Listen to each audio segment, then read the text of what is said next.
Hey guys, Sugar Bae here, back with another video, and this time we're doing something for the dads.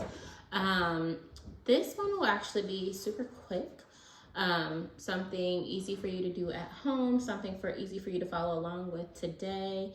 We're just going to be decorating some Oreos and some cookies to look like shirts. We're gonna do a few with bow ties and we're gonna do a few with regular neckties. Super simple. So for the Oreos, you do need a mold to put the Oreos in and cover them with white chocolate, which I did ahead of time. Didn't really seem to make sense to do it for you guys on the video. And then for the cookies, these are actually flooded with royal icing. If you've seen any of my other videos, then you know what I mean by flooded with royal icing. So we just completely cover the surface. So I made my own little applique bow ties with chocolate. So I will show you a quick and easy of how to make those. It's super simple. If you've worked with chocolate before, you know it sets quickly, and if it's not setting quick enough for you, you can just throw it in the fridge or the freezer and it'll do exactly what you need it to do.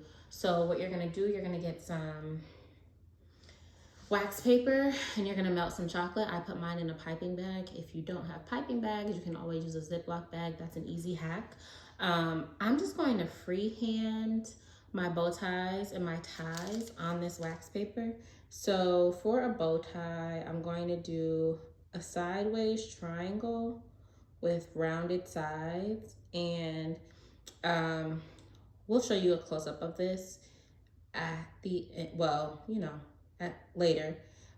We'll do a sideways triangle and then just fill in the center, and then we'll do another one facing that triangle and do the same thing, just fill in. So if you're a perfectionist and you want all of your bow ties to be exactly the same, what I would do is pre-draw your bow ties on your wax paper and then just trace over that design. I'm freehanding right now, and so this is what it looks like. Looks like a little bow tie. And if you want a little more definition, once that starts to dry a bit, you can just make a little circle or a rounded square in the middle to give it the place in the bow tie where the tie ties. And then we're gonna freehand our necktie as well. So for a necktie, what you're going to do, you're going to make a line across the top and then 2 lines down. So almost like an upside down triangle, but you're not going to close the triangle. And then at the sides, you're going to come down at a bit of an angle. You don't want it too wide. We want it to be realistic. You're going to do that on both sides. And then when you get a length that you like, you're going to bring it in and close a triangle. So almost like a diamond kind of shape. So you're going to make this, and then you're going to proceed to fill it in. So the tricky thing about working with melted chocolate, as chocolate cools, it hardens. So if you're not working quickly enough, your chocolate will harden and you'll have to reheat it, which is fine. It's not a difficult process. You just pop it in the microwave for a few seconds to warm it back up. It's not hard, it's just a little annoying. So my advice would be to work quickly. And again, same thing that I said with the bow ties. If you're a perfectionist, draw your bow ties, your neckties ahead of time and then just trace over your design. You don't have to freehand. So once you have the amount that you want on your wax paper, just put this in the refrigerator or the freezer for a few minutes, like 5 minutes tops, honestly, because of how small and thin they are, and then they'll be ready to go. They'll pop right off of the wax paper or the parchment paper, whichever you choose to use, and they're ready for you to use and apply. I made a few of all different sizes. They don't have to be perfect. So because of the way that I filled these in, you can see the different lines, like the pattern that I used to fill in. If you don't like that pattern, just use the back side. The back side is going to be smooth because that's the side that was laying against a flat surface. I don't mind. I like the textured look, so I'm going to go with it. And just be mindful the warmth, your natural warmth from your body is going to melt the chocolate if you manipulate it in your hands too long. So try to avoid that. So we're gonna do another bow tie so you can see how to make the sample. So I'm just going to take one of my bow ties. I'm going to cover the back in chocolate. It doesn't have to be saturated with chocolate, but you do want to get some on the whole shape. So if you can see that, there's chocolate on all parts of it, and then you just lay it on your circle. The good thing about a circle, it's the same on all sides.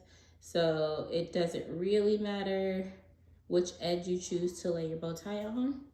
The chocolate will adhere, and then once it hardens, it'll be there. It won't move. It'll be perfect. And then for your buttons, so for this sample cookie, I did my buttons kind of small. I'm gonna do them a little bigger this time around.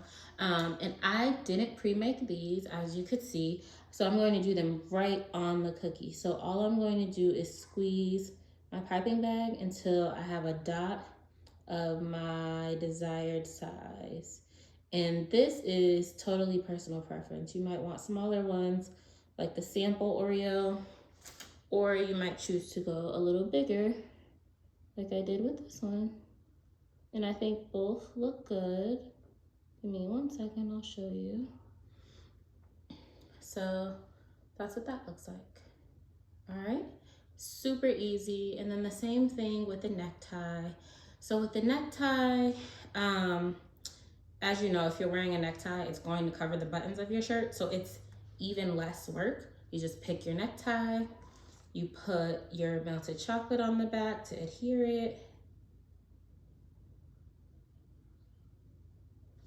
and then you stick it where you want it to go on your cookie. Oops, and my tie broke. Seeing that we're working with chocolate, this actually isn't that huge of a deal. I'm going to adjust where I was going to put my bow tie to cover up that chocolate mistake. We'll see how this looks in the end, because now I do think it's off center, but that's okay. No big deal. I'm gonna add a little more chocolate.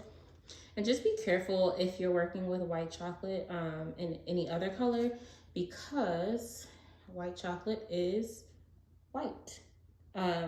So anything that you have lingering on your fingers will transfer to your chocolate. So if you don't want to stain your chocolate, just keep some paper towels nearby to wipe your hands. All right, so this is how this one came out. So as you can see, it's off center, but you can't really tell that the tie broke. So no big deal. And if you didn't want to use that, just make another one. It was super simple to make, right? All right, so those are our Oreos. And then we're going to do the same process for our cookies covered in royal icing. We have not yet done a video on royal icing transfers, but it's a similar process to chocolate transfers. It just takes way longer. So with royal icing transfers, and remember, we are using chocolate transfers today, but this is just a segue about royal icing transfers, since we're designing a royal icing covered cookie. Royal icing transfers, you pipe your design with royal icing onto a piece of parchment paper, and then you let it rest. You can put it in a dehydrator if you like, you can put it in the oven if you like, but it needs to rest for at minimum 24 hours. I know that feels like a long time, but if you are not new to cookie decorating, you know that royal icing really does take a long time to dry all the way through. So that's the same thing with icing with the transfers, so that you're going to be handling them with your bare hands. You're going to be able to lift them, place them right on your cookies. So they need that drying time. Don't rush the process. Trust me, I've been there before and it is not great. So if you're looking for a quick and easy solution, chocolate is definitely the way to go. But if you want consistent royal icing all around, then make sure you go into the process with patience. And yeah, patience and care, I guess. So you can establish, you can essentially get the same look with royal icing transfers and chocolate transfers. I think that royal icing transfers 9 times out of 10 are going to be a bit more clean, But if you don't have the time, chocolate will do just fine. So this is what it looks like on a large cookie. And just because we have the time, I'm going to throw a tie on my little blue guy. Won't leave him hanging. But yeah, you guys, so this is a quick and easy Father's Day activity. You can do it with the kids to gift to dad. You can plan it to do with dad. If you're an older child, you can do it yourself and surprise dad. It's an easy activity for everyone, and it's a tasty activity.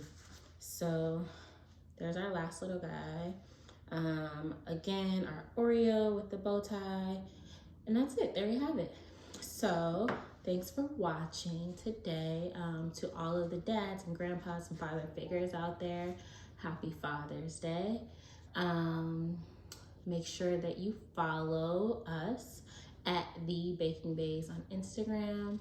You like and subscribe to our YouTube page if you haven't, and please share it with all of your friends and families and dads. You can follow me on Instagram at trufflove_, and you can follow my baking bae Krista at cakes.by.krista on Instagram.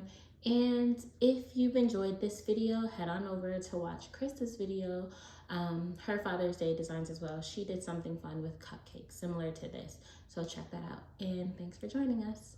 Bye.